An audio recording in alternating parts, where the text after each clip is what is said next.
खैरताबाद हल्के के BRS party leader Mohammed Ahmed ने आज मीडिया से बात करते हुए तेलंगाना कानून साज असेंबली में वजीर आला रेवंत रेड्डी की जानिब से बीआरएस कानून रुकन असेंबली सबिता इंदिरा रेड्डी के साथ किए गए तौहीन आमेज रिमार्क्स पर अपनी शदीद रद्द-ए-अमल का इजहार किया है। उन्होंने कहा कि वजीर आला की इस हरकत से समाजीगुड़ा की आवाम में नाराजगी पाई जा रही है। उन्होंने कहा कि सबिता इंदिरा रेड्डी जो एक सीनियर सियासी लीडर हैं और वो साबिक में वजीर भी रह चुकी हैं, रेवंत रेड्डी की जानिब से इस तरह का बर्ताव काबिल मजम्मत है।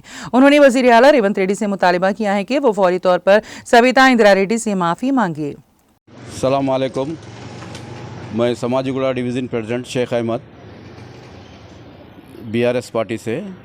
और कल परसों जो है असेंबली में सबिता रेड्डी हमारे एमएलए साबिका मिनिस्टर 6 साल से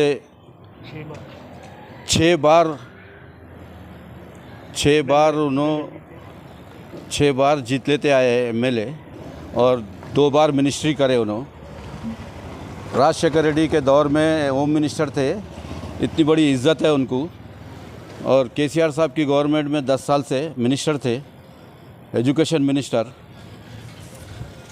उनको जो है असेंबली में दिली तकलीफ़ हमारे सीएम रेवंत रेड्डी साहब दे दिए, उनका दिल दुख गया, तकलीफ़ पहुंची, पूरे हिंदुस्तान के लेडीज़ को तकलीफ़ पहुंची। जिस तरीके से उन्होंने बात करे, ऐसी बात नहीं करना चाहिए। लेडीज़ को इज़्ज़त देना चाहिए। आप लेडीज़ को इज़्ज़त देंगे, दुनिया आपको इज़्ज़त देती। और इंशाअल्लाह जो आँख में आंसू है हमारे सबिता इंदिरा रेड्डी को, वो आंसू में इतनी ताकत होती, ना बंदूक की गोली में ताकत है, ना सीएम की कुर्सी में ताकत है। वो आंसू से भय भी सकती सीट। तकब्बुर घुमंड कभी बात नहीं करना है। गलती से गवर्नमेंट आई, गलती से चले जाएंगे इंशाअल्लाह।